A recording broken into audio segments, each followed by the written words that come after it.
వార్త 13వ అధ్యాయం. లూకాసు వార్త 13వ అధ్యాయం 1వ వచనం నుండి 9వ వచనం వరకు ఉత్తర ప్రత్యుత్తరాలుగా చదువుకుందాం. నేనొక వచనం, మీరొక వచనం. లూకా 13 1 నుండి 9. పిలాతు గలిలయులైన కొందరి రక్తము వారి బలులతో కలిపి ఉండెను. ఆ కాలమున అక్కడనున్న కొందరు ఆ సంగతి యేసుతో చెప్పగా,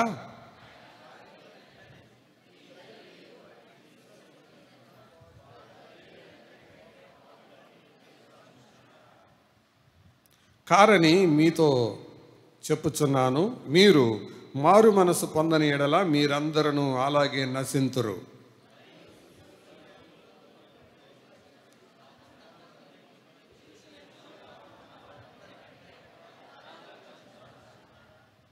కారని మీతో చెప్పుచున్నాను, మీరు మారు మనసు పొందని ఎడల మీరందరూ అలాగే నశింతురు.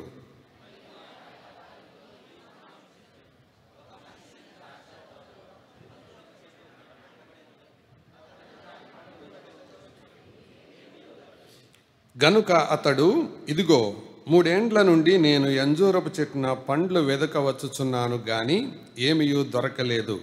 దీనిని నరికివేయము, దీని వలన ఈ భూమియు ఏల వ్యర్థమైపోవలెనని ద్రాక్ష తోట మాలితో చెప్పాను.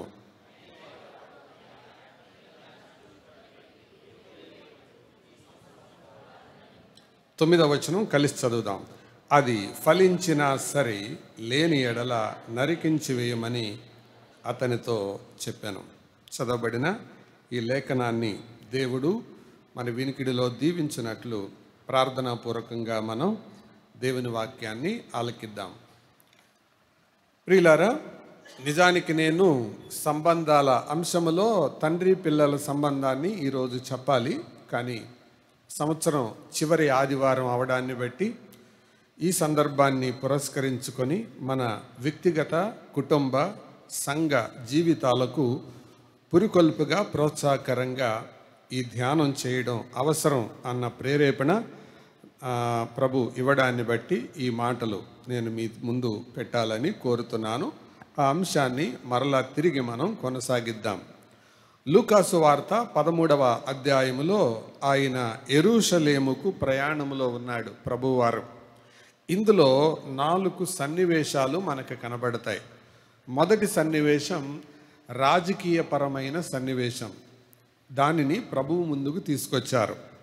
రెండవ సన్నివేశం 10వ వచనం నుండి 21వ వచనం వరకు ధర్మశాస్త్రపరమైన సన్నివేశం. మూడవది 22వ వచనం నుండి 30వ వచనం వరకు. ఇదేమో రక్షణపరమైన, దైవశాస్త్రపరమైన సన్నివేశం. 31వ వచనం నుండి 35వ వచనం వరకు ఇది వ్యక్తిగతమైన సన్నివేశం. మొదటిది పొలిటికల్ ఇష్యూ, రెండవది లాజికల్ ఇష్యూ, మూడవది థియలాజికల్ ఇష్యూ, నాలుగవది పర్సనల్ ఇష్యూ. 4 సన్నివేశాలు ఇందులో కనపడుతున్నాయి. యేసు ప్రభు ఆయన దగ్గరికి తీసుకొచ్చారు. యూదుల సంస్కృతిలో ఒక మంచి అలవాటు ఉంటుంది. అదేంటంటే ప్రశ్నలు అడగడం. గురువు గారిని, బోధకులను ప్రశ్నలు అడగడం.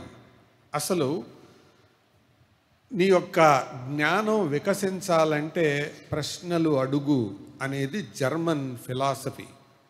నీ జ్ఞానం వికసించాలంటే ప్రశ్నలు అడుగు. యూదుల పద్ధతిలో కూడా అది ఉంది, ప్రశ్నలు అడగడం ద్వారా. అందుకు ఈ యూదులు ఏం చేస్తారంటే ప్రశ్నకు మరొక ప్రశ్న జవాబుగా చెబుతారు.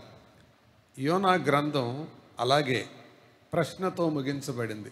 యోనా ఒక ప్రశ్న అడిగాడు, దానికి దేవుడు జవాబు ఇవ్వకుండా ప్రశ్నతో ముగించాడు. యోనా గ్రంథం మీరు చూస్తే అర్థమవుతుంది. నేను ఈ కుడి ఎడమలు ఎరగని ఈ ప్రజల విషయమై నేను కృపచూపవలదా అని అడిగి క్వశ్చన్తో ముగించేశాడు. అంటే ప్రశ్నించేవాడికి ప్రశ్నతోనే ముగించాడు. అదొక పద్ధతి. అంటే ప్రశ్న ద్వారా ఆలోచింపజేయడం అన్నమాట. అది making the other person think by questioning.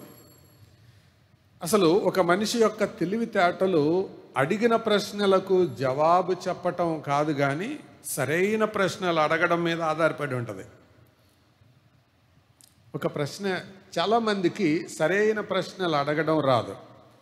సరే, అదొక టాపిక్, అది దాని జరిగికి మనం ఇప్పుడు వెళ్ళొద్దు. కానీ యేసు ప్రభు వారి దగ్గరికి 4 ప్రశ్నతో కూడిన సన్నివేశాలను తీసుకొచ్చారు. మొదటి సన్నివేశం ఏంటంటే, అయ్యా నువ్వు యూదుడివే కదా, మనోళ్ళందరినీ పిలాతు కొంతమందిని చంపేశాడు, వాళ్ళ రక్తాన్ని బలులతో కలిపేశాడు, నువ్వు యూదా మతంలో పుట్టావు కదా, ఇశ్రాయేల్ దేశంలో పుట్టావు కదా, నీకు రక్తం ఉడగటం లేదా, నీకు రక్తం పొంగటం లేదా అని తీసుకొచ్చారు. దానికి యేసు ప్రభు వారు ఆన్సర్ చెప్పలా. ఎందుకు చెప్పలేదంటే, ఆయన ఆన్సర్ గనక చెబితే పిలాతు చేసింది తప్పు అంటే సమయం రాకమునిపే పిలాతు చేత అరెస్ట్ చేయబడతాడు. ఆయన చేయవలసిన కార్యక్రమాలు కొన్ని ఉన్నాయి. ఎటుగూడి పిలాతు ముందు నిలబడాల్సిన ఒక దినం ఉంది. అలాగని రోమా ప్రభుత్వానికి వ్యతిరేకమవుతాడు. ఒకవేళ ఈళ్ళను గనక కోప్పడితే, ఈళ్ళని పిలాతు వైపు ఉంటే ఈళ్ళకు కోపం వస్తుంది. అందుకని అటు పిలాతుని విమర్శించలా, ఇటు వీళ్ళని విమర్శించలా, ఇద్దరిని విమర్శించకుండా న్యూట్రల్గా ఒక మెసేజ్ ఇచ్చాడు ఆయన. ఏమన్నాడు? చచ్చిపోయిన వాళ్ళ సంగతి ఏమైతే మీకెందుకయ్యా, మీరు మారు మనసు పొందకపోతే మీరు కూడా అలాగే చస్తారు. అది కాబట్టి ఒక సమస్యను ప్రభువు దగ్గరికి తీసుకొచ్చినప్పుడు ఆయన పరిష్కారం అది మొదటిది. రెండవది ఏంటంటే లాజికల్ క్వశ్చన్. లాజికల్ అంటే నేను అనేది LOGI కాదు, LAW, లాజికల్ అంటే ధర్మశాస్త్రం, లా అంటారు కదా, అది లాజికల్, తార్కికమైనది. లాజికల్ అంటే ధర్మశాస్త్రపరమైనది. ఆ ప్రశ్న ఏంటంటే, యేసు ప్రభు వారు విశ్రాంతి దినాన ఒక ఆవిడను బాగు చేశారు. బాగు చేస్తే యేసు ప్రభు ఆయన మీద కోపం చూపలేక ఆ సమాజ మందిరపు అధికారి జనాల మీద కోపగిస్తున్నాడు. లోకంలో ఒక సామెత ఉంది కదా, అత్త మీద కోపం దొత్త మీద చూపినట్టని. అలాగే ఇక్కడ యేసు ప్రభు మీద ఉన్న కోపాన్ని ప్రజల మీద చూపిస్తున్నాడు. చూడండి 14వ వచనం. యేసు విశ్రాంతి దినమున స్వస్థపరిచినందున ఆ సమాజ మందిరపు అధికారి కోపముతో మండిపడి, ఆగండి, ఎవరి మీద కోపం వచ్చింది? యేసు ప్రభు మీద వచ్చింది. కానీ ఎవరితో మాట్లాడాలి? యేసు ప్రభుతో మాట్లాడాలి. ఆయనతో మాట్లాడలేం, ఆయనతో పెట్టుకోలేం అని అర్థమైంది. అందుకని ఎవరితో మాట్లాడుతున్నాడు? జనాలతో మాట్లాడుతున్నాడు.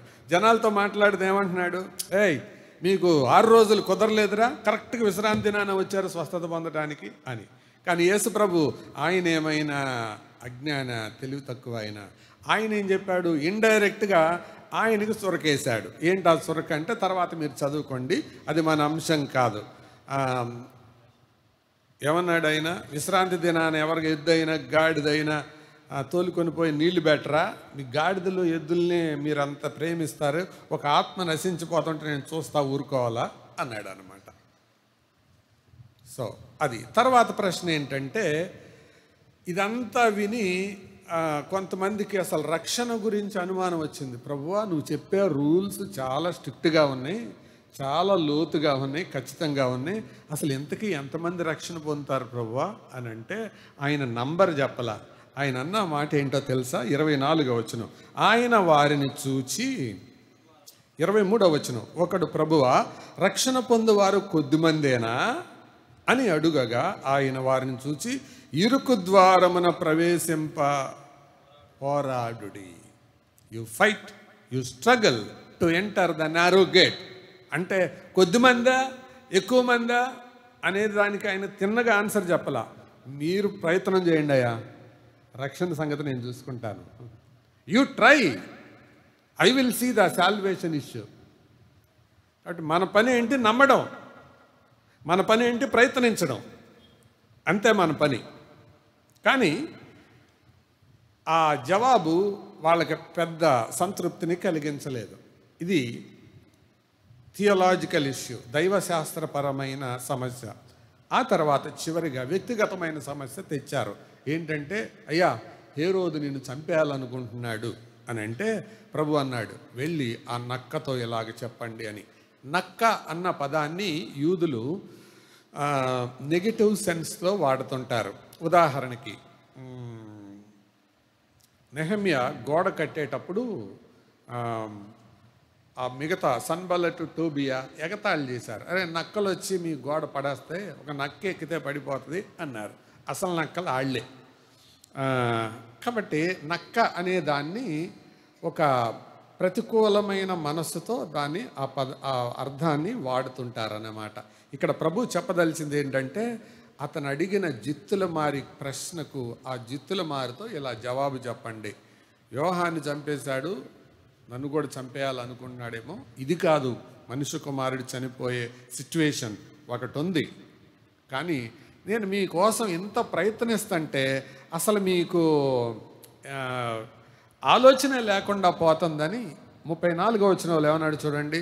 యెరూషలేమా యెరూషలేమా, ప్రవక్తలను చంపుచు నీ యొద్దకు పంపబడిన వారిని రాళ్లతో కొట్టుచునుదానా, కోడి తన పిల్లలను తన రెక్కల కింద ఎలాగ చేర్చుకున్నావు. చూసారా, మామూలుగా అయితే హేరోదు నిన్ను చంపాలనుకుంటున్నాడు అనగానే ఏమనాలి అంటున్నాడా? ఎవరెవరిని పంపించాడు, ఎప్పుడు, ఎవరు చూశారు, ఇలాంటి ప్రశ్నలు వేయట్లేదు ఆయన. ఏం అడుగుతున్నాడు ఆయన? అరే యెరూషలేం పట్టణస్తులారా, నేను మిమ్మల్ని రక్షించడానికి వస్తే మీరేమో దూరంగా జరిగిపోతున్నారు అని బాధ వ్యక్తం చేశాడు. ఎందుకంటే అది హేరోదు వల్ల కాదు అని ఆయనకు తెలుసు. 4 సమస్యలు ఇందులో కనబడుతున్నాయి. సరే, ఇందులో మనం మొట్టమొదటి దాని మీద మాత్రమే కేంద్రీకరిస్తున్నాం. అదేంటంటే ఫలించు జీవితం. మారు మనస్సు, ఫలించుట అనేది చాలా ప్రాముఖ్యమైనది. ఎందుకు దీని గురించి ఆలోచించాలి అంటే, కంపెనీలు కానీ సంస్థలు కానీ డిసెంబర్ 31కి లెక్కలు చూసుకుంటారు, బ్యాలెన్స్ షీట్ వేస్తారు. బ్యాలెన్స్ షీట్ అంటే తెలుగులో ఏమంటారండి దాన్ని? ఆస్తి అప్పుల పట్టి. అకౌంటెంట్ గారు చాలా చక్కగా చెప్పారు.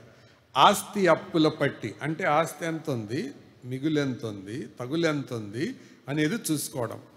ఈ సన్నివేశం ద్వారా విశ్వాసులమైన మనకు పాఠం ఏంటంటే, ఆస్తి అప్పుల పట్టి అంటే దేవుడు ఈ సంవత్సరం అంతట్లో ఏం భాగ్యాలు ఇచ్చాడు, మన బాధ్యతలలో మనం ఎలా ఉన్నాం, ఆయన ఇచ్చిన భాగ్యాలు ఎలా ఉన్నాయి, మన బాధ్యతలు ఎలా ఉన్నాయి, భాగ్యాలు ఇవ్వడంలో దేవుడు ఎలా ఉన్నాడు, బాధ్యతలను భుజాన వేసుకోవడంలో మనం ఎలా ఉన్నాం అని తెలియచేయడానికే ఈ ఉపమానాన్ని ఆయన చెప్పాడు.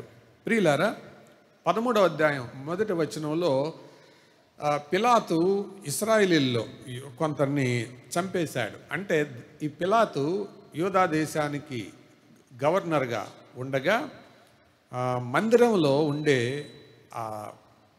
చందా పెట్టెను కొల్లగొట్టి దాన్ని తీసుకొని వెళ్తూ ఉంటే, వెళ్ళినప్పుడు ఇశ్రాయేలీలందరూ కోపగించి ఒక తిరుగుబాటుకు ప్రోత్సహించారు.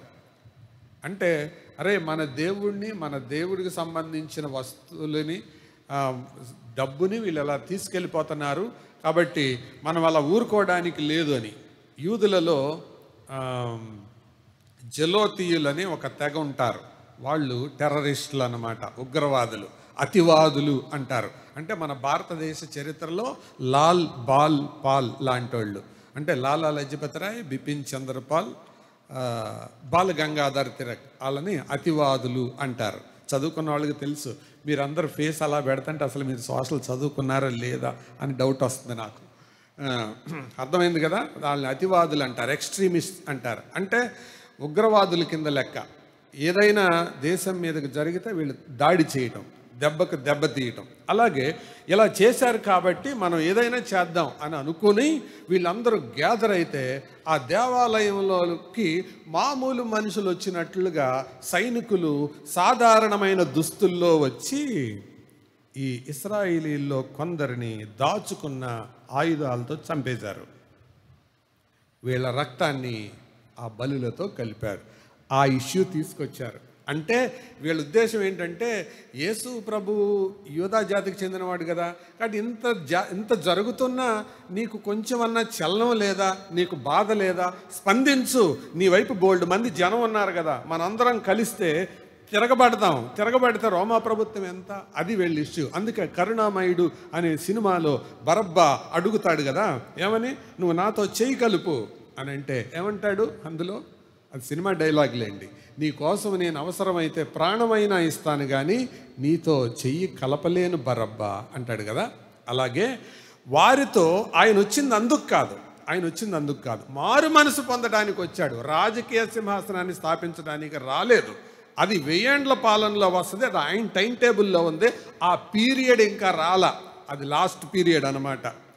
అంటే ఆ పీరియడ్ ఇప్పుడే రావాలని వీళ్ళు ట్రై చేస్తూ ఉన్నారు. కానీ ప్రభు ఏమీ ఎమోషన్కి గురవల, అరే మనోళ్ళని ఇలా చేశాడా, వాళ్ళు అంతు చూద్దాంరా అని అనలేదు. కానీ ఏమన్నాడు, మీరు మారు మనసు పొందని ఎడల మీరు అలాగే నశిస్తారు. ప్రియులారా, ఈ చివరి ఆదివారం ఇదే, this is the call for repentance. ఈ సందేశానికి పేరు ఏంటంటే రిపెంట్ ఆర్ పెరిష్. మారు మనసు పొందు లేదా నాశనమవు, అంతే. రిపెంట్ ఆర్ పెరిష్, అది ఈ సందేశం యొక్క సారాంశం. మొదటి 9 వచనాలు సారాంశం అదే. మారు మనస్సు అనేది చాలా చాలా ప్రాముఖ్యమైనది. ఒక వ్యక్తికి మారు మనస్సు ఉందా లేదా అన్నది మనం ఎలా చెప్పొచ్చు ఏమండి? మార్పు చెందిన జీవితాన్ని బట్టి. దేవుని వాక్యంలో నుంచి ఒక జవాబు చూపిస్తాను, రండి. కీర్తనల గ్రంథం 55వ కీర్తన 19వ వచనం. కీర్తనలు 55:19.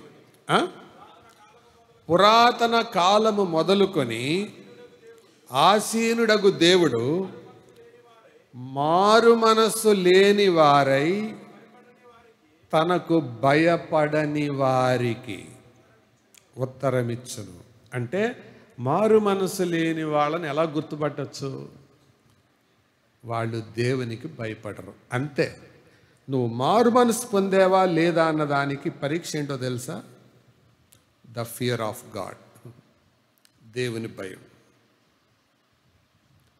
ఈ భయం ఆదివారం ఉండేది కాదు, అప్పుడప్పుడు ఉండేది కాదు, ఎప్పుడూ ఉండేది. అందుకే కీర్తనల గ్రంథంలో ఆ మాట రాయబడింది, యెహోవా యందైన భయము పవిత్రమైనది, అది నిత్యము నిలుచును. ఆదివారం నిలుచును కాదు, మీటింగులప్పుడు నిలుచును కాదు, నిత్యము నిలుచును. దేవుని భయం, ద ఫియర్ ఆఫ్ లార్డ్. నువ్వు మారు మనసు పొందేవా లేదా అనేది నమ్మడం మీద మాత్రమే ఆధారపడలేదు, బాప్తిస్మం తీసుకోవడం మీద మాత్రమే ఆధారపడలేదు, బల్లలో పాలు పంపులు పొందడం మీద మాత్రమే ఆధారపడలేదు, బైబిల్ చదవడం, బైబిల్ బోధించడం, సాక్ష్యం చెప్పడం, పాటలు పాడటం మీద ఆధారపడలేదు. Do you have the fear of God? దేవుని భయం నీలో ఉందా లేదు, అంతే. That is the simple and clear and acid test. అది సాధారణమైన స్పష్టమైన ఆమ్ల పరీక్ష. మారు మనస్సు అనే దానికి తిరుగులేని రుజువు ఏంటంటే దేవుని భయం. దేవుని భయం నీలో ఉంటే నువ్వు మారు మనసు పొందినట్టు. అది నీలో లేకపోతే, దేవుని భయం అంటే మళ్ళీ మరొక అర్థం వస్తుంది. ఇందులో ప్రతికూల భయం, సానుకూల భయం ఉంది. ప్రతికూల భయం అంటే ఏంటంటే, అమ్మో దేవుడు అండి, ఆయన దగ్గరికి నేను వెళ్ళలేనండి, అమ్మో ఆయన్ని నేను ఎలా ఎదుర్కోవాలండి అనే ప్రతికూల భయం, అది కాదు. ఆ భయం నిన్ను దేవునికి దగ్గరగా చేయడం, ఆయన పాదాల మీద పడడం, పశ్చాత్తాపడేలాగా చేయడం, ఇది మారు మనస్సు. ప్రియులారా, మారు మనస్సు అన్నదానికి ఒక దేవుని దాసుడు మంచి నిర్వచనం చెప్పాడు. 5-point formula for a repentant heart. చెబుతాను, ఇంగ్లీష్లో చెప్తాను మొదట, తర్వాత తెలుగులో చెప్తాను. రాసుకోండి, బాగుంటుంది. ఇది మీకుంటేనే మారు మనసు ఉన్నట్టు లెక్క, లేకపోతే మీరు భ్రమపడుతున్నట్లు లెక్క, మీరు భ్రమలో బతుకుతున్నట్లు లెక్క. మొదటి మాట, నికార్సైన నిజమైన పశ్చాత్తాపానికి 5 గుర్తులు. నంబర్ 1, మొదటిదిగా ఫ్రీలీ అడ్మిటింగ్ ఫాల్ట్స్. రెండవది ఫుల్లీ యాక్సెప్టింగ్ ద రెస్పాన్సిబిలిటీ. మూడవది హంబ్లీ ఆస్కింగ్ ఫర్గివ్నెస్. నాలుగవది ఇమ్మీడియట్లీ చేంజింగ్ ద బిహేవియర్. ఐదవది యాక్టివ్లీ రీబిల్డింగ్ ద ట్రస్ట్. మళ్ళీ చెప్తున్నాను, freely admitting the faults, fully accepting the responsibility, humbly asking for forgiveness. నాలుగవది immediately changing the behavior.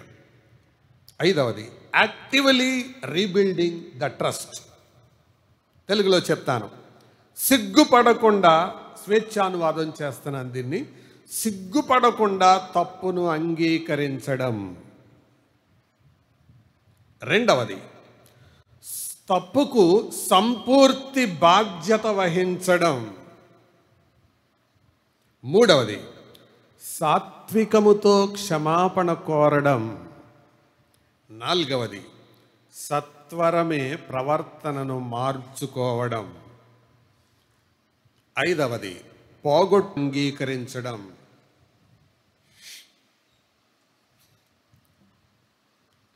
మొదటి కారణం, ఈ fan of చేసండి.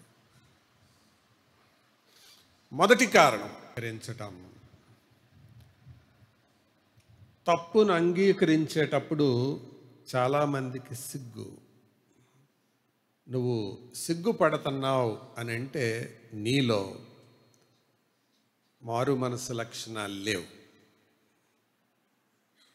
బైబిల్లో మీరెవరైనా చూడండి, తప్పిపోయిన కుమారుడు వెనక్కి తిరిగి వచ్చేటప్పుడు ఏమన్నాడు?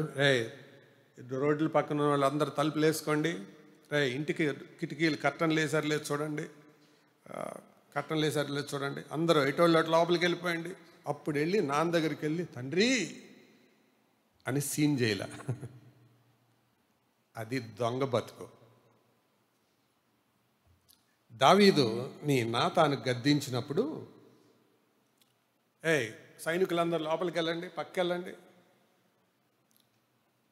అయినా నాతో వ్యక్తిగతంగా చెప్పొచ్చు కదా, ఇంతమంది మహాసభ ముందు చెప్పాలా అని అనలేదు. నిజమైన మారు మనసుకు సిగ్గుపడని పశ్చాత్తాపం ఉంటుంది, అంతే. That is number 1. నంబర్ 2, రెండవది సంపూర్తిగా బాధ్యత వహించటం. అంటే బాధ్యతను పూర్తిగా మీదేసుకోవడం. అందుకే దావీదు 51వ కీర్తన రాసేటప్పుడు ఏమన్నాడో తెలుసా? యెహోవా దేవా, నీకు కేవలము నీకే విరోధంగా పాపం చేశాను. I sinned only against you. నీకు కేవలము నీకే విరోధంగా పాపం చేశాను అన్నాడు.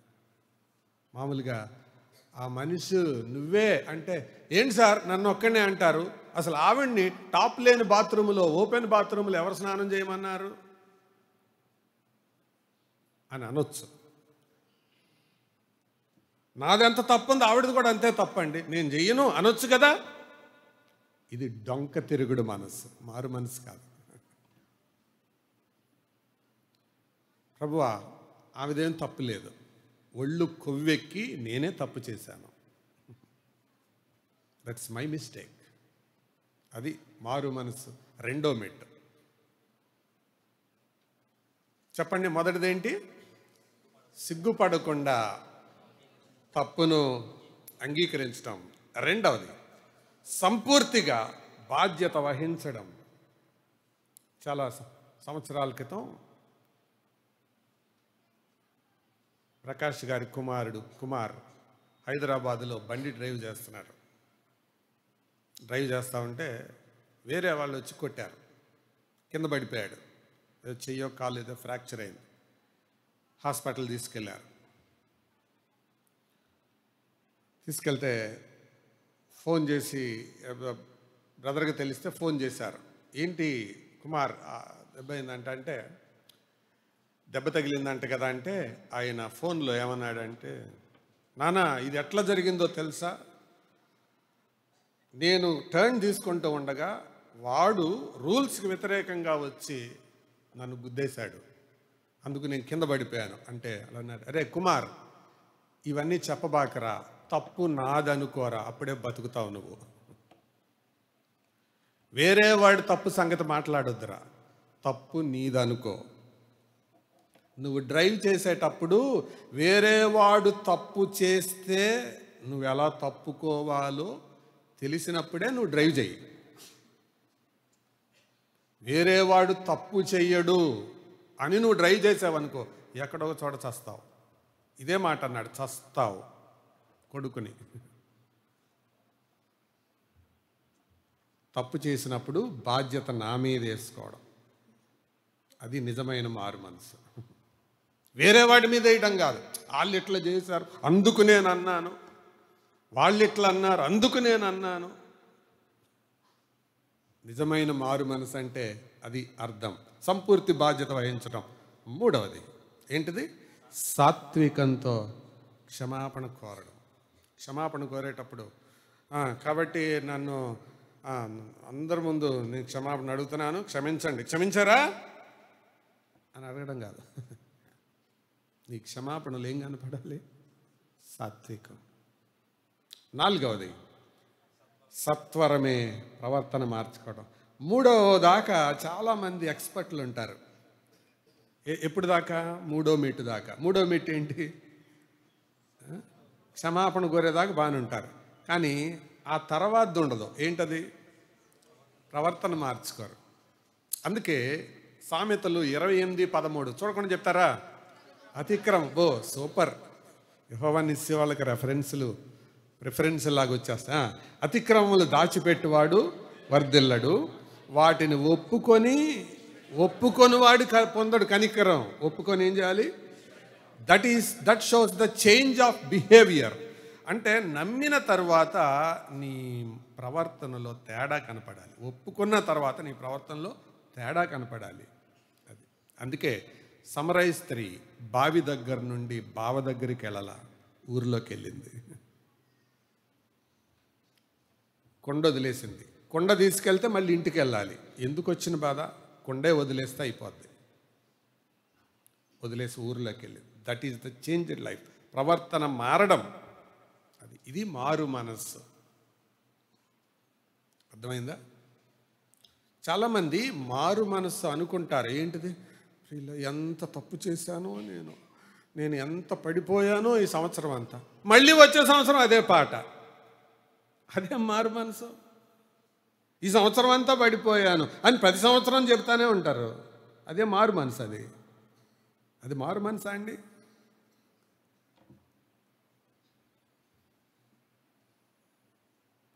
అదే తప్పు నువ్వు మాటికి చేస్తున్నావంటే అది మారు మనసు కాదు. వేరే తప్పులో ఎప్పుడైనా జారిపోతే అది వేరే సంగతి. అప్పుడప్పుడు నేను ఎగ్జాంపుల్ చెబుతుంటానుగా. ఇరుకు బస్సులో కండక్టర్ అటు ఇటు తిరుగుతూ కాలు దొక్కి వెళ్ళాడు. నీ ప్రాణం పోయినట్టు అయింది. మళ్ళీ అన్నావు అంటే, సారీ అండి కాలు తొక్కానా అన్నాడు. కండక్టర్ కాబట్టి చూస్తా ఏం మాట్లాడావు, లోపల చూసుకోవాలి కదయ్యా అని లుక్తోనే ఒక పెద్ద మెసేజ్ ఇస్తావు. మళ్ళీ వచ్చేటప్పుడు మళ్ళీ తొక్కుకుంటూ వచ్చాడు. మళ్ళీ అన్నావు, సారీ అండి తొక్కానా అన్నాడు. అప్పుడేమంటావు? అది కొంచెం దీర్ఘశాంతం కలిగిన వాడవైతే ఇంకొకసారి చూసుకోవాలి కదండి అంటావు నెమ్మదిగా. మళ్ళీ అటు వెళ్ళి మళ్ళీ వచ్చేటప్పుడు తొక్కుకుంటూ వచ్చాడు. మళ్ళీ నువ్వు అన్నావు, మళ్ళీ సారీ అండి అన్నాడు. అప్పుడు ఏమంటావు? కళ్ళు నెత్తుకున్నాయా? నీకే 3 సార్లు సహనం అయిపోయిందే, దేవుడు ఎన్ని సంవత్సరాలు ఓర్చుకోవాలి నిన్ను? సేమ్ తప్పు చేస్తా ఉంటే ఎందుకు ఓర్చుకోవాలి? అందుకే అంటున్నాడు, చచ్చిపోయారు ఎందుకు వాళ్ళు అని క్వశ్చన్ వేస్తున్నారు వాళ్ళు. వాళ్ళ సంగతి మీకెందుకు, మీకు బతకడానికి ఏం హక్కు ఉంది చెప్పండి నాకు అంటున్నాడు ఆయన. అది క్వశ్చన్. వాళ్ళు ఎందుకు చచ్చిపోయారు అన్నది కాదు ప్రశ్న. నీవు బతకడానికి ఏ హక్కు ఉంది, నీకేం హక్కు ఉంది చెప్పు, ఎందుకు బతకాలి అసలు నువ్వు? అది ప్రభు ప్రశ్న. చెప్పండి, ఎందుకు బతికించాలి ప్రభు నిన్ను? ఎందుకు బతికించాలి? ప్రభువా, నేను వీలైతే బైబిల్ చదువుతాను, లేకపోతే బైబిల్ చదవను, కానీ 24 అంతా కాపాడావు, 25 కూడా కాపాడు అనేవాడి ప్రార్థన దేవుడు వినాలా?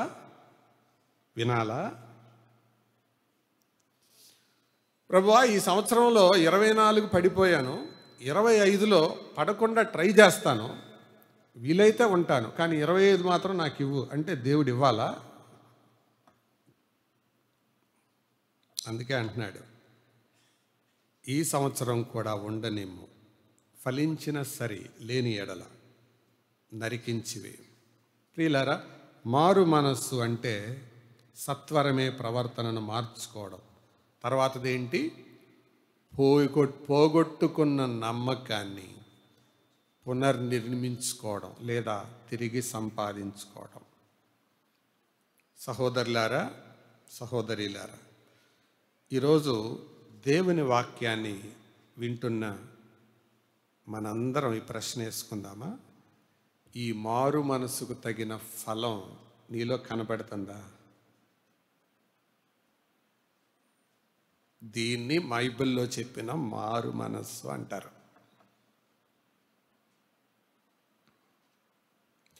నా ప్రసంగం అంతా వెళ్ళిపోయినా పర్వాలేదు, ఇది మాత్రం జ్ఞాపకం పెట్టుకోండి. 5 మాటలు చెప్తారా? మొదటి మాట తెలుగులో చెప్పండి. సిగ్గుపడకుండా తప్పును అంగీకరించడం. 2, సంపూర్తి బాధ్యత నా మీద వేసుకోవడం.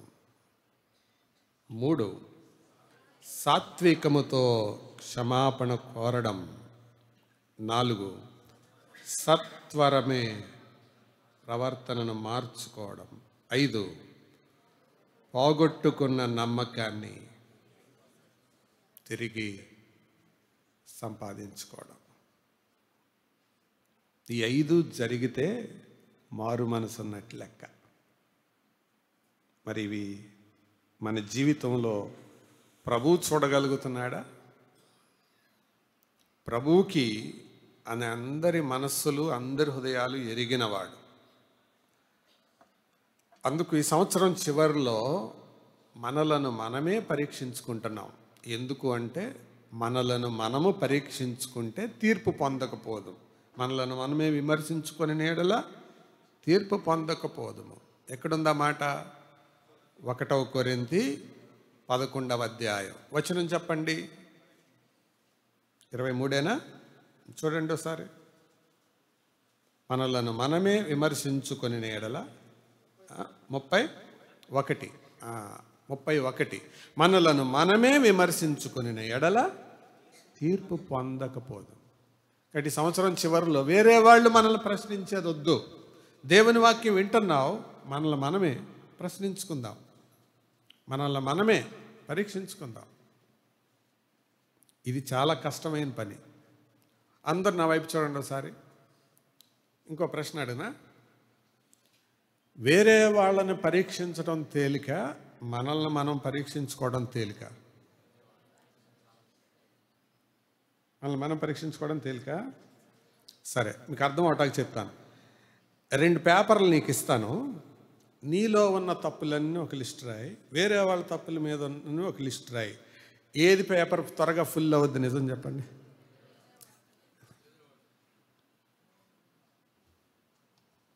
అంటే ఏది తేలిక? అందుకే కవి గారు కూడా అన్నాడు, తప్పులెన్నువారు తమ తప్పులెరుగరు, విశ్వదాభిరామ వినురవేమ. ఇది వేరే వాళ్ళ తప్పులు ఎరగటానికి కాదు, నీ తప్పు నువ్వు ఎరగడానికి. అది చాలా కష్టం. సోక్రటీస్ ఒక మాట అన్నాడు, స్వపరీక్ష లేని జీవితం బ్రతకడానికి అనర్హం a life that is not examined properly is not worth living. స్వపరీక్ష లేని జీవితం బ్రతకడానికి అనర్హం. అందుకే మనల్ని మనం పరీక్షించుకోవాలి. బైబిల్ అదే చెప్తుంది. ఈ సంవత్సరం చివరిలో మీరు మారు మనసు పొందని ఎడల అన్న పదాన్ని ఆయన అంటూ ఉన్నారు. సరే, ఇందులో మారు మనస్సు అంటే 2 భాగాలుగా చెబుతాను. మొదటిదిగా అది నమ్మని వారికి ప్రభువు చేసే హెచ్చరిక. 2, నమ్మిన వారికి కూడా ప్రభువు చేసే హెచ్చరిక. నమ్మని వారు పొందే మారు మనస్సు వేరు, నమ్మిన వారు పొందే మారు మనస్సు వేరు. నమ్మని వారు పొందే మారు మనస్సు గురించి కూడా బైబిల్ చెబుతుంది. అసలు ఆయన ప్రారంభించిందే, ప్రీచింగ్ ప్రారంభించిందే దాంతో. మార్కు సువార్త 1వ అధ్యాయం ఆ వచనం మీరే తీసి చదవండి.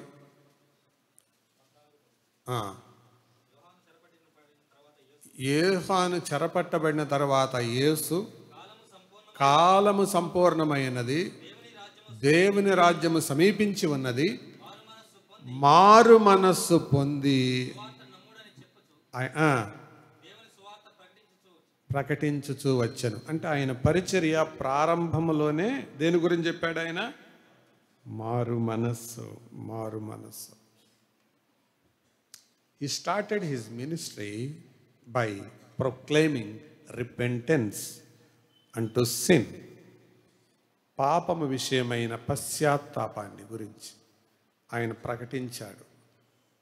ఇదే మాట బాప్తిసం ఇచ్చే సందర్భంలో యోహాను చెప్పాడు, మారు మనస్సుకు తగిన ఫలము ఫలించుడి. యోహాను ఏమన్నాడు? మారు మనసుకు తగిన ఫలం ఫలించండి. ప్రభువేమో మారు మనసు పొందండి అన్నాడు. యోహానేమో మారు మనసుకు తగిన ఫలము ఫలించండి అన్నాడు. పౌలేమో అపోస్తల కార్యాలు 20వ అధ్యాయం 26, 20 చూడండి. అపోస్తల కార్యాలు 26, 20.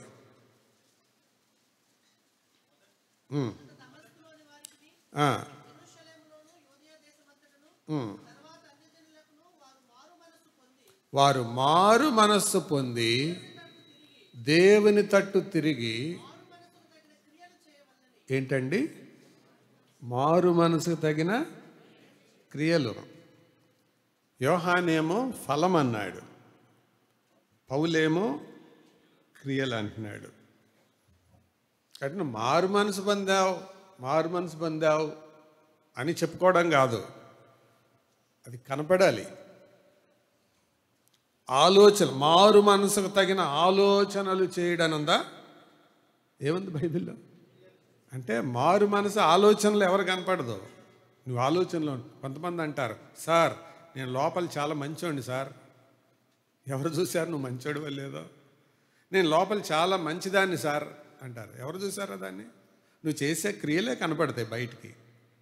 సో నీ క్రియలు ఎలా ఉండాలి? మారు మనసుకు తగిన క్రియలు. నేను చెట్టుని చాలా మంచిదాన్ని సార్ అని అంటే ఫలం కనపడాలి. అది మారు మనసుకు తగిన ఫలం, మారు మనసుకు తగిన క్రియలు. ఎందుకు ఇవి ఇంత ప్రాముఖ్యమైనవి అని అంటే, చూడండి, నేను ఒక 4 కారణాలు మీకు చెప్తాను. ప్రకటన గ్రంథం 16వ అధ్యాయం. Why the repentance is important. The importance of repentance. మారు మనసు యొక్క ప్రాముఖ్యత. తప్పకుండా అందరూ బైబిల్స్ చూడండి. 16:9. కాగా మనుషులు తీవ్రమైన వేడితో కాలిపోయి ఈ తెగుళ్ళ మీద అధికారము గల దేవుని నామమును దూషించిరి గాని ఆయనను మహిమపరచునట్లు వారు మారు మనసు పొందిన వారు కారు. ఎందుకని మారు మనసు ప్రాముఖ్యమైందో తెలుసా? మారు మనసు పొందకుండా ఒక వ్యక్తి దేవునిని మహిమపరచడం అసాధ్యం. కొంతమంది మారు మనసు పొందరు, పాట మాత్రం ఎరగదీస్తారు. కొంతమంది మారు మనసు పొందరు, చప్పట్లు కొడితే తప్పెట్లలాగా వినపడుతుంది. అంటే అదే మారు మనసు అనుకుంటారు. చప్పట్లను తప్పెట్లలాగా కొట్టేవాళ్ళు ఉంటారు పెద్ద సౌండ్తో, అదే మారు మనసు అనుకుంటారు. ప్రియులారా, మారు మనస్సు అనేది 5 విషయాల్లో కనపడుతుంది. దేవుని మహిమపరచడం అది కాదు. మొదటిగా రక్షణ పొందటం. అది లేకుండా నువ్వు పాటలు పాడినా కానుకలేసాను. ఇక్కడ కొంతమంది రక్షణ లేని వాళ్ళు కూడా కానుకలేశారు. మారు మనసు లేని వాళ్ళు, ఇంకా బాప్తీసం పొందిన వాళ్ళు, దేవునికి ఇష్టంగా బ్రతకని వాళ్ళు. వాళ్ళని చూస్తే నాకు అనిపించింది, అయ్యో వీళ్ళు పరలోకంలో చేరకుండానే ఇలా కానుకలు పెట్టిలో పడుతున్నాయని. నాకైతే నా మట్టుకైతే స్ట్రిక్ట్గా ఆపేయాలని ఉంది. రక్షణ పొందకుండా అందులో వేయకూడదు. అది దేవుని మహింపరచడం కాదు. మీరు బాధపడితే బాధపడండి, దానికి బాధపడి మారు మనసు పొందండి, అది. అంతేగాని చచ్చి మానేయమని కదా దాని అర్థం. దేవుని మహిమపరచడం అంటే ఏంటో తెలుసా? మారు మనసు పొందడం. అది దేవుని మహిమపరచడం వీలు కాదు మారు మనసు పొందకుండా. అందుకే అది ఇంపార్టెంట్. తర్వాత లూకాసు వార్త 15వ అధ్యాయం 7వ వచనం 10వ వచనం రెండిట్లో ఒకటే రాయబడిందిలేండి. 7వ వచనం చదువుదాం.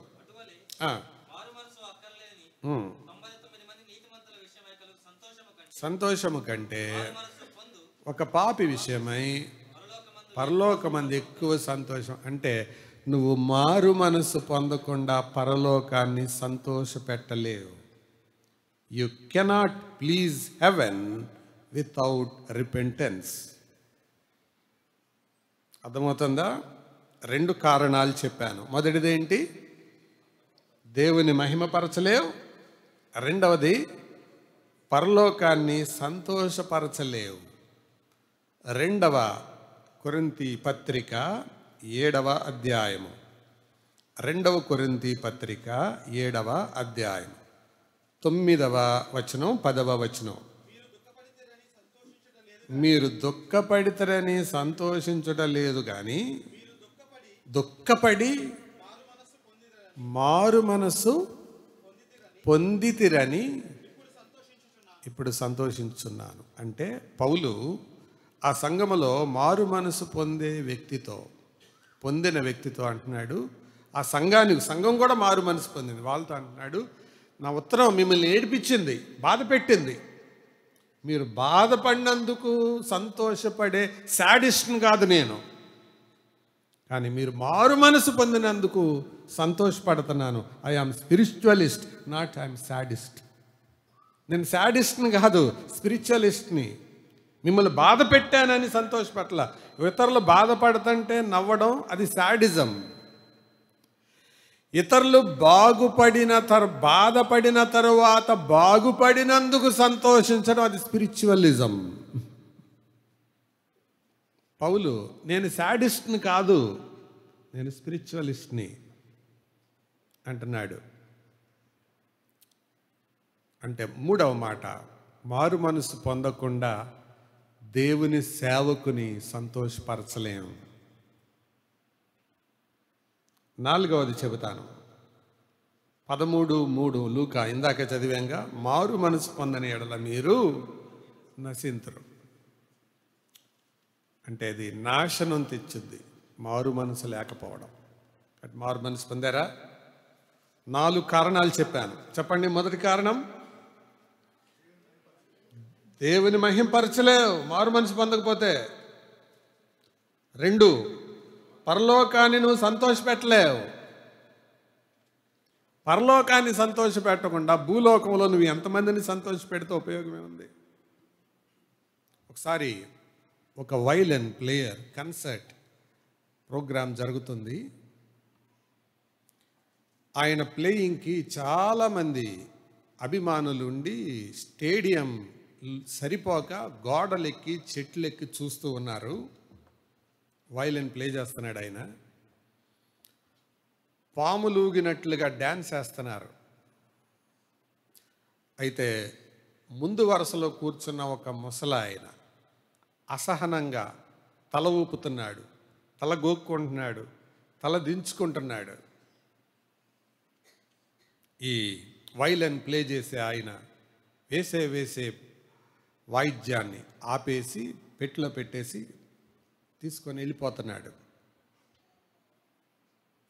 నిర్వాహకులందరూ అడిగారు, ఏంటి సార్, మిమ్మల్ని ఇన్ని డబ్బులు పెట్టి మిమ్మల్ని ఆహ్వానించాం, ఇంత టికెట్ పెట్టి ప్రజలందరిని రప్పించాం, టికెట్లు కూడా అయిపోయి మళ్ళా ప్రింట్ చేసి ఇంతమంది వచ్చారు, మీరు ఇలాగ వెళ్ళిపోతుంటే వాళ్ళకి ఏం జవాబు చెప్పుకోవాలి అని అంటే, సారీ, నేను ఈరోజు సరిగ్గా ప్లే చేయలేకపోతున్నాను అన్నాడు. సరిగ్గా ప్లే చేయలేకపోవటం ఏంటి సార్, మీరు ప్లే చేస్తుంటే పాములు నాట్యం ఆడినట్టు నాట్యం ఆడుతున్నారు, మేము చూస్తున్నాం, ఇదిగోండి వీడియోలు చూడండి అని అంటే, ఇందులో ఎన్ని లక్షల మంది నాట్యం ఆడుతున్నారు అన్నది కాదు ప్రశ్న. నాకు నేర్పించిన గురువు ముందు వరుసలో కూర్చున్నాడు, ఆయన అసహనంగా ఉన్నాడు, ఆయన సంతోషంగా లేడు. ఎప్పుడు నన్ను ప్రోత్సహించే ఆయన, నా వైపు చూసి చిరునవ్వు నవ్వే ఆయన, నన్ను ఎంకరేజ్ చేసే ఆయన, తన్మయమై తలకాయ ఊపే ఆయన ఈరోజు అసహనంగా ఉన్నాడు.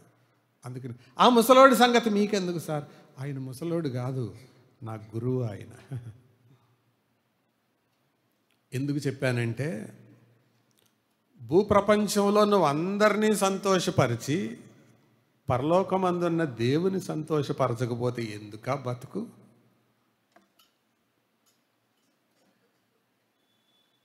మారు మనసు లేకుండా దేవుని సంతోషపరచలేవు, పరలోకాన్ని సంతోషపరచలేవు, ఇంపాసిబుల్.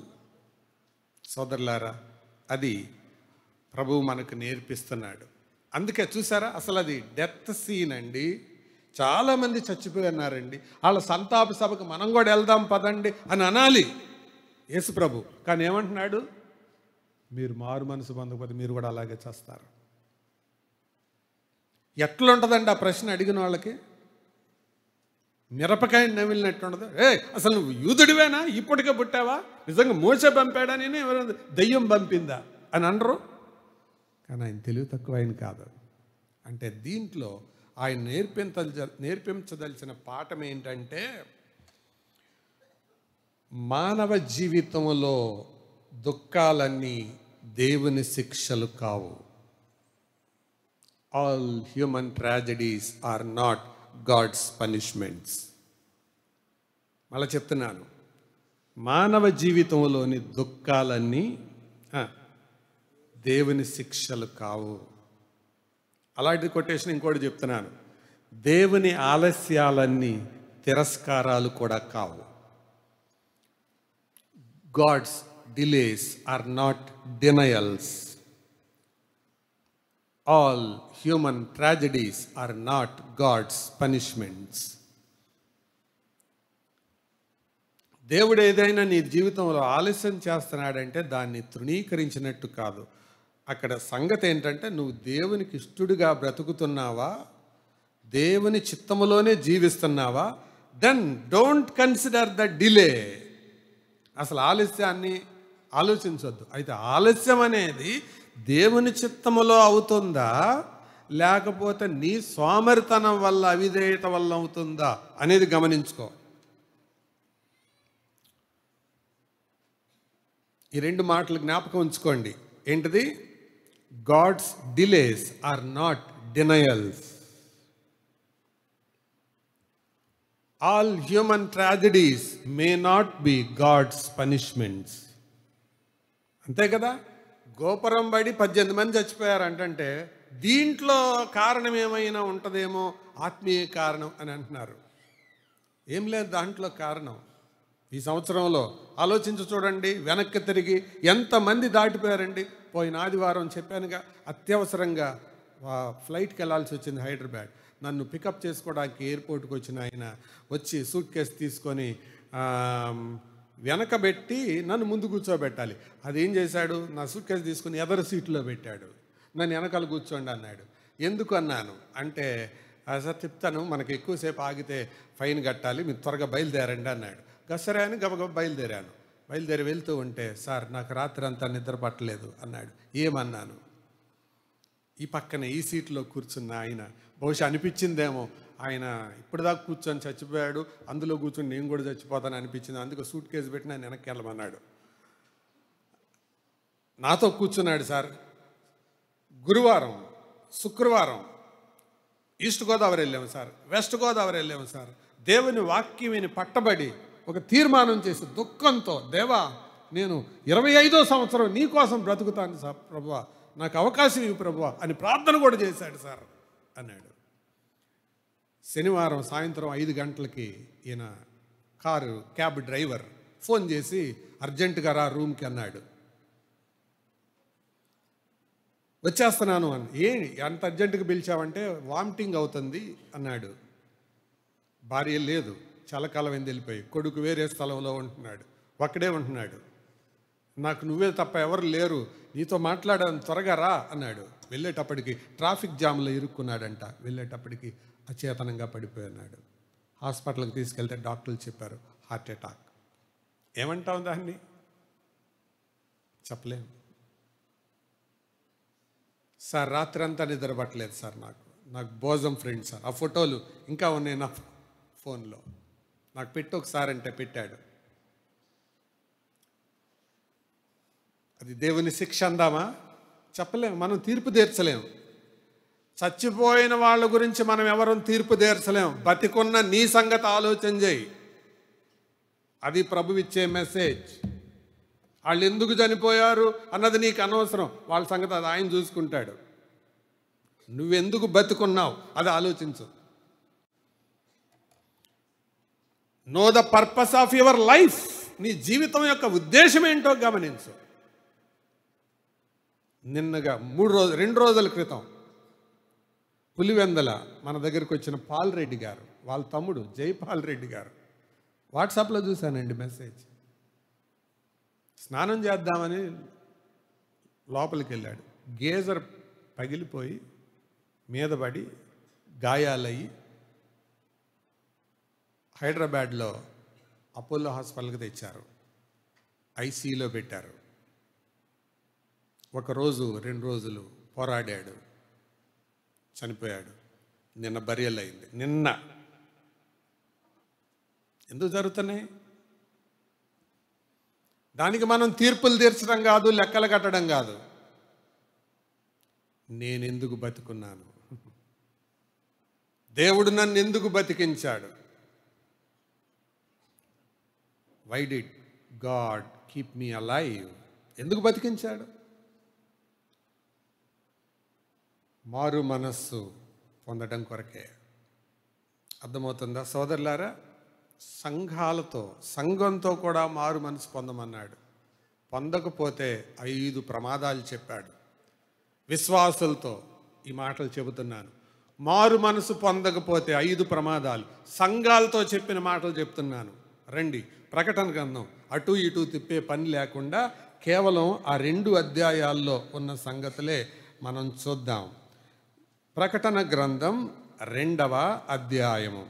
ప్రకటన గ్రంథము 2వ అధ్యాయము 5వ వచనము. నువ్వు ఏ స్థితిలో నుండి పడితేవో అది జ్ఞాపకము చేసుకొని మారు మనస్సు పొంది ఆ మొదటి క్రియలను చేయుము. అట్లు చేసి నువ్వు మారు మనస్సు పొందితేనే సరి. లేని ఎడల, ఏమి లేని ఎడల? మారు మనసు పొందని ఎడల వచ్చి I will pluck of the lamp stand from దై ప్లేస్. నీ దీపస్తంభం ఎత్తేస్తాను. సమర్పణతో ఉన్న సంఘం, సాక్ష్యం కలిగిన సంఘం, లెక్క చేయక సమస్యలలో నిలిచిన సంఘం, దొంగ సేవకులను పట్టుకున్న సంఘం, ప్రభువు నామమును భరించి అలిసిపోని సంఘం ప్రేమలో కొంచెం డౌన్ అయింది. మన భాషలో చెప్పాలంటే టెంపరేచరు 98.6 ఉండాల్సింది నార్మల్ టెంపరేచరు. వీళ్ళకి 97.6 ఉందేమో. ఎంత తగ్గింది? 1 డిగ్రీ.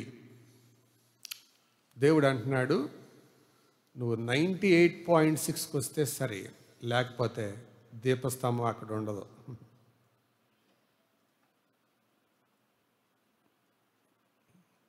మాటలు చదువుతుంటే భయం ఇట్లా. దీపస్తంభమును దాని చోట నుండి తీసేస్తా. ఎవరితో చెప్తున్నమాట మాట? సంఘం. సార్దీస్ కాదు, ఎఫెస్. సంఘంతో చెప్తున్నాడు అన్నమాట. నువ్వు మారు మనసు పొందు. రెండవ మాట 16వ వచనానికి రండి. కావున మారు మనసు పొందుము, లేని ఎడల నీ యొద్దకు త్వరగా వచ్చి నా నోట నుంచి వచ్చు ఖడ్గము చేత. ఎవరితో? నువ్వు మారు మనసు పొందు, లేకపోతే ఎవరెవరు ఈ పద్ధతులన్నీ ఫాలో అవుతున్నారో వాళ్ళతో యుద్ధం చేస్తాను. I will war with them, I will fight with them. దేవుడితో యుద్ధం చేస్తారు ఎవరన్నా? చేసి గెలుస్తారా? మునుకోలలకు ఎదురు అన్నటమే కష్టం. అలాంటి దేవుడితో పెట్టుకుంటారా? నువ్వు మారు మనసు పొందకపోతే యుద్ధం చేస్తాను.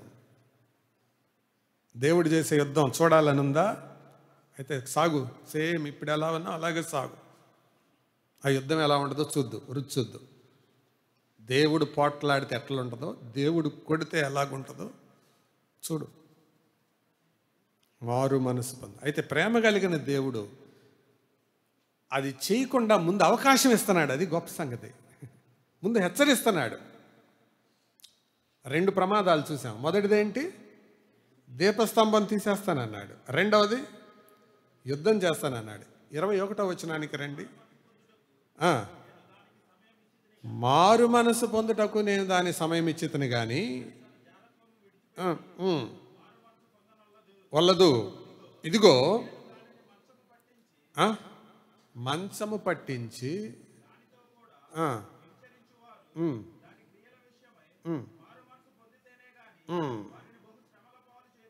ఏంటండి ఆ పదాలు? మారు మనసు పొందకపోతే ఏమన్నాడు?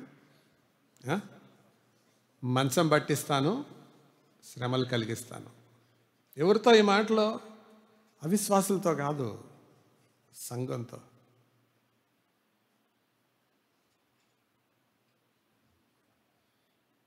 మూడవ అధ్యాయం 3వ వచనం. నీవెలాగ ఉపదేశం పొందితివో వింటివో చేసుకొని గైకొనొచ్చు మారు మనసు పొందము. ఉండని ఎడల ఎట్లా వస్తాను? దొంగలాగా వస్తాను. ఏ గడియ నీ మీదకి వచ్చేదనో నీకు తెలియదు.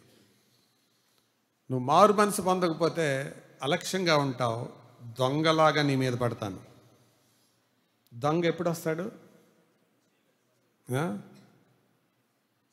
నేను సాయంత్రం 7 గంటలకు వస్తానండి, తాళాలన్నీ ఎదరగదిలో పెట్టి మీరు కామ్గా బిసెంట్ రోడ్డు ఈట్ స్ట్రీట్కి వెళ్ళిపోండి అని ఫోన్ చేసి వస్తాడా? అకస్మాత్తుగా వస్తాడు. మారు మనసు పొందకపోతే అకస్మాత్తు పరిణామాలు ఉంటాయి. అవి ఏంటో మనకు తెలీదు. ఆయన దొంగ కాదు, దొంగలాగా వస్తానంటున్నాడు. 3వ అధ్యాయం 19వ వచనం. నేను ప్రేమించు వారిని అందరినీ చున్నాను గనుక నువ్వు ఆసక్తి కలిగి మారు మనసు పొందుము. తర్వాత ఇదిగో తలుపునొద్ద నిలుచుండి తట్టుచున్నాను. ఎవడైనా నా స్వరం విని తలుపు తీసిన ఎడల వచ్చి అతనితో నేనును నాతో కూడా అతడును భోజనం చేయదు. నేను చెప్పదలిచిన 5వ మాట, ఆయనతో సహవాసం కోల్పోతావు మారు మనసు పొందకపోతే. You will lose fellowship with him. పిల్లలు పోట్లాడుకునేటప్పుడు ఏమంటారు? ఏమంటారు? వచ్చే ఖతీఫ్. మారు మనసు పొందకపోతే దేవుడు ఏమంటాడు? ఖతీఫ్. ఎవరితో చెప్తున్నాడు ఇవి? విశ్వాసులతో, సంఘంతో. చెప్తారా 5 మాటలు? దీపస్తంభం తీసివేస్తాను, యుద్ధం చేస్తాను, మంచం పట్టించి బహుశ్రమల పాలు చేస్తాను, దొంగవలే మీదకొస్తాను, సహవాసం తెగిపోతుంది. మారు మనస్సు అంత ప్రాముఖ్యమైంది. ఇప్పుడు చెప్పండి, మారు మనస్సు ఎవరికి ప్రాముఖ్యం? విశ్వాసులకా అవిశ్వాసులకా? అందరికీ. అందుకనే మారు మనస్సు గురించి ఆయన రాకడ లేట్ అవుతుందని పేతురు రాశాడు. 2వ పత్రిక 3వ అధ్యాయం 9వ వచనంలో, 9-10 వచనాల్లో ఎంచుకున్నట్లు ప్రభువు తన వాగ్దానమును గూర్చి ఆలస్యము చేయువాడు కాడు గాని ఎవడునూ నశింపవలెనని నిశ్చయింపక అందరూ మారు మనసు పొందవ. ఎంతమంది? అందరూ అంటే ఒకటి మనుషులందరూ అని ఒక అర్థం, రెండవది నమ్మిన వాళ్ళు నమ్మని వాళ్ళు. తర్వాత అది ఎలా చెప్పగలరన్నా మీరు అంటే తర్వాత మాట చూడండి, అందరూ మారు మనసు పొందవలెనని కోరుచు. ఎవరు ఎడల? అవిశ్వాసుల ఎడల అంటల్లా, నమ్మని వారి ఎడల అంటల్లా, మీ ఎడల. మీ ఎడలంటే నమ్మని మీ ఎడల, అంగీకరించని మీ ఎడల, ఆయన రాకడ పట్ల నిర్లక్ష్యంగా ఉన్న మీ ఎడల దీర్ఘశాంతం కలిగిన వాడై ఉన్నాడు. మారు మనసు పొందారా ప్రియులారా? అది ప్రభువు చెప్పిన సన్నివేశం. మారు మనస్సుకు సూచన ఏంటో చెప్పాను, మారు మనస్సు ఎందుకు ప్రాముఖ్యమైనదో చెప్పాను, మారు మనస్సు విశ్వాసులకు మరింత ప్రాముఖ్యమో చెప్పాను. కానీ ఆయన 2 పర్యాయాలు మారు మనస్సు అనేది చెప్పిన వాళ్ళకి అర్థం కాలేదు కాబట్టి ఆయన ఒక ఉపమానం చెప్పాడు. ఆ ఉపమానంలోనికి వెళ్ళి 2-3 తలంపులు చెప్పి నేను ముగిస్తాను. రండి 13వ అధ్యాయం లూకాసు వార్త 6-9 వచనాలు. మరియు ఆయన వారితో ఈ ఉపమానము చెప్పాను. ఒక మనుష్యుని ద్రాక్ష తోటలో అంజూరపు చెట్టు ఒకటి నాటబడి ఉండెను. దీని గురించి దేవుని దాసులు మాసిలామణి గారు వాక్యం చెబుతూ ఆయన ఇలాగన్నాడు. ఆయన ఆ ద్రాక్ష తోటలో అంజూరపు చెట్టు అంటే, ఆ అంజూరపు చెట్టును ద్రాక్ష తోటలో నాటాలంటే యజమానుడు 20 ద్రాక్ష వల్లులను పీకాలంట. 20 ద్రాక్షవల్లుల యొక్క స్థలాన్ని, 20 ద్రాక్షవల్లుల యొక్క ఆహారాన్ని ఒక్క అంజూరపు చెట్టు లాక్కుంటుంది. అంటే దేవుడు ఇశ్రాయేలీయులకు ఇస్తున్న సందేశం ఇది నేరుగా. ఇది వాళ్ళకి ఫస్ట్ హ్యాండ్ మెసేజ్, కానీ మనకు సెకండ్ హ్యాండ్ మెసేజ్. ఇది వాళ్ళ కొరకే అయితే అంతటితో అయిపోయేది, ఇది మన కొరకు కూడా. ఫస్ట్ హ్యాండ్ మెసేజ్ ఎవరికి? ఇది ఇశ్రాయేలుకి. మీరు వాళ్ళ గురించి వీళ్ళ గురించి లెక్కలు చెప్పి నన్ను ఏదో పొలిటికల్గా ఇన్స్పైర్ చేసి తిరుగుబాటుకు ప్రేరేపించకండి. ముందు మీరు మారు మనసు పొందండి. ప్రవచనం ప్రారంభంలో అదే మాట, ఇప్పుడు అదే మాట. మళ్ళీ ఇప్పుడు ఏమంటున్నాడు? ఇప్పుడు మనతో ఏమంటున్నాడు? ఇది మనకు అప్లై చేసుకుంటే మనతో ఏమంటున్నాడు? మారు మనసు పొందండి. మిమ్మల్ని బతికించడానికి ఎంతమందిని చంపేశానో తెలుసా? ఆలోచన చేయండి. ఎంతమంది మనతో పాటు వాళ్ళు వెళ్ళిపోయారు మన సంఘంలో. ఈ సంవత్సరంలో ఎంతమంది దాటిపోయారండి. వాళ్ళల్లో సురేష్ ఒకడు, మనతో కలిసి ఆరాధించిన వాడు వెళ్ళిపోయాడు. నెక్స్ట్ ఇయర్ మనలో ఎవరో తెలియదు.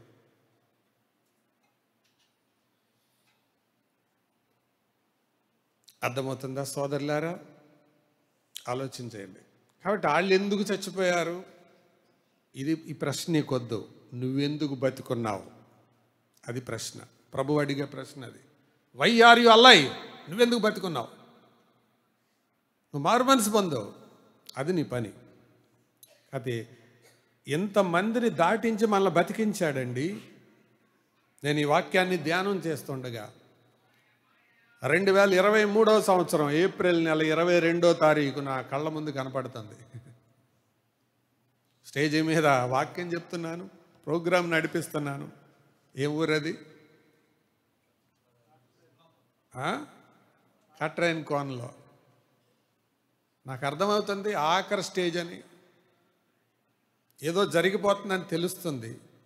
అప్పుడు అనిపించింది, ఓ ప్రాణం పోయేటప్పుడు ఇలాగే ఉంటుంది కావాలి. వెంటనే చర్చి, భార్య, పిల్లలు అందరు కళ్ళ ముందుకు వచ్చారు. ఇంకా నేను తర్వాత ఓపిక లేక వాక్యం అయిపోయాక పలానా ఆయన చెబుతాడు, పాటలు పాడతాడు అని వాక్యం చెప్పి ప్రకటన కూడా చేసి కుర్చీ తీసుకుందామని వెనక్కి తిరిగాను. అంతవరకే గుర్తుంది. మళ్ళీ లేచేటప్పటికి 10 మంది చుట్టూ ఉన్నారు. ఎందుకు బతికించాడు దేవుడు? నేను కూడా మారవలసినవి కొన్ని ఉన్నాయి. There is every opportunity in our life. మన జీవితంలో అనేక అవకాశాలు దేవుడు మనకిచ్చాడు, ఇస్తున్నాడు. ఇదే ఈ వాక్యాన్ని చదువుతుండగా నాకు ఇదే జ్ఞాపకానికి వచ్చింది. ఆ రోజే చనిపోతాం అనుకున్నాను, బతికించాడు. కాబట్టి నా పని ఏంటి? ఆ రోజు ఇలా ఎందుకు జరిగింది అని ఆలోచించడం కాదు. దేవా, నేను బతికి ఇంకేం చేయాలి? ఇంకా నేను ఏ విషయంలో మారాలి? ఇది ఆలోచించాలి. కృప పొందిన చెట్టు అది మొదటిదిగా. రెండవది, కృప పొందిన ఈ చెట్టు ఎలా మిగిలిపోయింది? ఫ్రూట్లెస్. నేను దీని గురించి ఒక 4 మాటలు చెప్తాను. అది ఫ్రూట్లెస్గా ఉంది. కారణం ఏంటో తెలుసా? థాట్లెస్గా ఉంది. Why was it fruitless? Because it was thoughtless. అది కృప పొందింది కానీ ఆలోచనే లేకుండా ఉంది. ప్రియులారా, అర్థమవుతుందా? చెట్టు కోసం చెప్పట్లా ప్రభు ఈ మాట, మనుషుల కోసం చెప్తున్నాడు. మనుషులుగా మన కోసం చెప్తున్నాడు. చెట్టును అడ్డం పెట్టుకొని మనుషులతో మాట్లాడుతున్నాడు. చెన్నై సూరి ఈ మధ్య మిత్రలాభం మిత్రభేదం అనేది ఒక 100-200 ఏళ్ల క్రితం రాశాడు. పక్షులతో నీతి చెప్పటం, పక్షుల ద్వారా నీతి చెప్పటం యేసుప్రభు ఎప్పుడో స్టార్ట్ చేశాడు. చెట్ల మీద దృష్టి పెట్టి సాధారణమైన సన్నివేశాలతో అసాధారణమైన సత్యాలు బోధిస్తున్నాడు ఆయన. ఏం బోధిస్తున్నాడు ఆయన? ఆలోచన లేకుండా బతుకుతున్నావు. నేను ఒక మాట అడగనా? నువ్వు బ్రతికొండటం వలన దేవునికి ఏమి లాభం చెప్పు? దేవునికి ఏమి లాభం? రెండవ ప్రశ్న, నువ్వు బ్రతికొండటం వలన సంఘానికి ఏమి లాభం చెప్పు?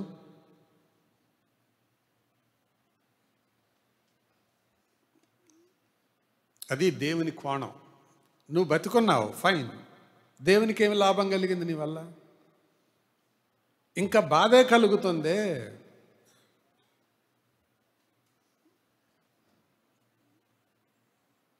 మరి దేవుడు ఎంతకాలం ఊరుకుంటాడు?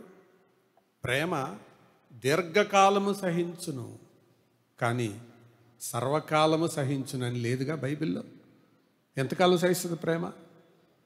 Love suffereth long but not ever. దేవుడు ఆలోచించండి. ఇది నేను విమర్శనాత్మకంగా చెబుతున్నాను అనుకోవద్దు, అపార్థం చేసుకోకండి. ఎవరి మట్టి కాళ్ళీ ప్రశ్న వేసుకోండి. నేను ఈ సంవత్సరం కూడా ఉన్నందు వలన దేవునికి ఏమి మహిమ, దేవునికి ఏమి ఫలితం, దేవునికి ఏమి ఉపయోగం చెప్పండి. నువ్వు ఉద్యోగం చేసుకున్నావు, ఆయనకేం ఉపయోగం? ఆ ఉద్యోగం దేవుని మహిమార్థం సాక్ష్యార్థం చేస్తే అది ఉపయోగం. నీ పని నువ్వు చేసుకున్నావు, దేవునికే ఉపయోగం. నీ చదువు నువ్వు చదువుకుంటున్నావు, దేవునికేం ఉపయోగం? నీ కుటుంబానికి ఉపయోగం. నువ్వు కష్టపడితే ఫైన్, తప్పేం కాదు. కానీ అక్కడితోనే ఆగిపోతే మరి దేవునికేం ఉపయోగం? నేను ఇక్కడ మాట చెప్పనా, నిన్ను ఒక 20,000 రూపాయలతో ఒక సంస్థ కట్టేసుకుంటే వాళ్ళు కనపడి కానీ గుడ్ మార్నింగ్ సార్, అలాగే సార్, సరే సార్, అలాగే 8ంటికి రావాలి పొద్దుటే అంటే 8ంటికి సచ్చినట్టు అక్కడ ఉంటావు. లోపల సరే సార్ అన్న ఈ పనికి మాలినోడు పొద్దుటే 8ంటికి రమ్మంటున్నాడు అని అనుకుంటాయని సచ్చినట్టు వెళ్తావు. 20,000 రూపాయలతో నిన్ను కట్టేసినోడు. మరి అసలు 20,000 రూపాయలు సంపాదించుకునే ఉద్యోగం చేసుకోవడానికి ప్రాణం ఇచ్చినాడికి నువ్వు ఉద్యోగం చేస్తున్నావు, మరి ప్రాణం ఇచ్చింది ఎవరు? దేవుడు. మరి దేవునికి ఏంటి నీ వలన ఒరిగింది? సంగమనే తోటలో నిన్ను నాటాడు, దేవునికి ఏం ఒరిగింది? ఏం జరిగింది? ఈ చెట్టు ఫ్రూట్లెస్, ఎందుకో తెలుసా? థాట్లెస్. కాబట్టి అది యాక్ట్లెస్, అందుకే అది యూజ్లెస్. 4 లెస్సులు చెప్పండి, ఏంటది? ఫ్రూట్లెస్. ఎందుకుంది అది ఫ్రూట్లెస్గా? థాట్లెస్. ఆలోచన రావట్లే, అసలు ఆ వైపు వెళ్ళటల్లా. నన్ను ఎందుకు యజమాని నాటాడు? ఫలముల నాశించిన పరలోక తండ్రి తేరి చూచుచున్నాడు నీ వైపు తేరి చూస్తున్నాడు. ఫలములు నాశించి చూస్తున్నాడు. నీ మట్టుకు నువ్వు ఫలిస్తున్నావు. ఇది దాని మట్టుకు ఫలించింది, బలించింది, దాని మట్టుకు అది బతికింది, ఫలం లేదు. హైట్ పెరిగింది, నీ శాలరీ పెరిగింది, ఇంక్రిమెంట్ పెరిగింది, పొజిషన్ పెరిగింది. దేవుడికి ఏం ఒరిగింది? ఇది నా ప్రశ్న. దేవుని సంఘానికి ఏం ఒరిగింది?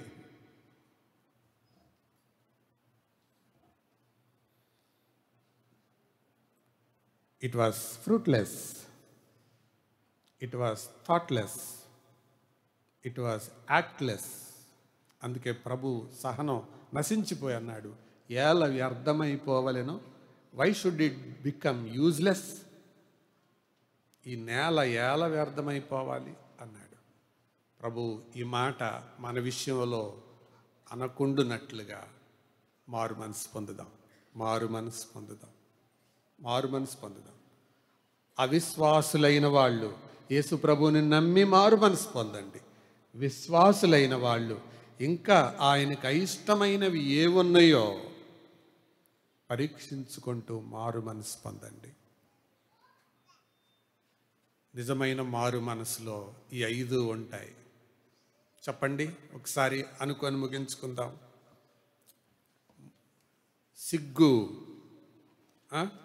సిగ్గుపడకుండా తప్పును అంగీకరించటం. 2, సంపూర్తిగా బాధ్యత నాదే అనుకోవడం. సాత్వికంతో క్షమాపణ కోరడం. సత్వరమే ప్రవర్తనను మార్చుకోవడం. పోగొట్టుకున్న నమ్మకాన్ని తిరిగి సంపాదించుకోవడం. దావీదు అలా సంపాదించుకున్నాడండి. ఎంత ఏడ్చాడంటే చిన్న తప్పు చేసి ఒప్పుకోవడానికి ముప్పు తిప్పలు పడిన సౌలును ఆయన మళ్ళా సమకూర్చలేదు. కానీ భయంకరమైన తప్పు చేసి అతి భయంకరంగా పశ్చాత్తాపపడిన దావీదు నిన్ను వదులుకోలేను, నేను ఐ కెనాట్ లీవ్ యూ, నీ సింహాసనాన్ని స్థిరపరుస్తాను. ప్రియులారా, మన ప్రభు ఎలాంటోడంటే తప్పు చేసినప్పుడు మన తప్పు చూడ్డో, ఆ తప్పు పట్ల మన వైఖరి చూస్తాడు. Such a loving God he's. తల వంచండి, ప్రార్థన చేసుకుందాం. ప్రార్థన.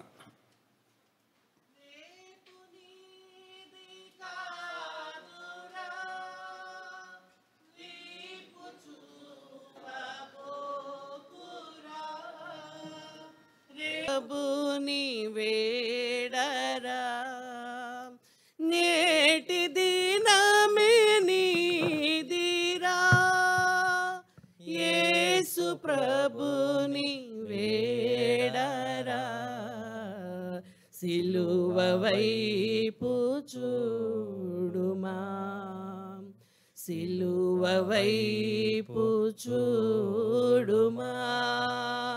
పిలుపు యేసు దేశుమా, నిలువుమా యోచించుమా, తెలుసుకొను మా ప్రభు ప్రేమ, మారు మనసునుందుమా,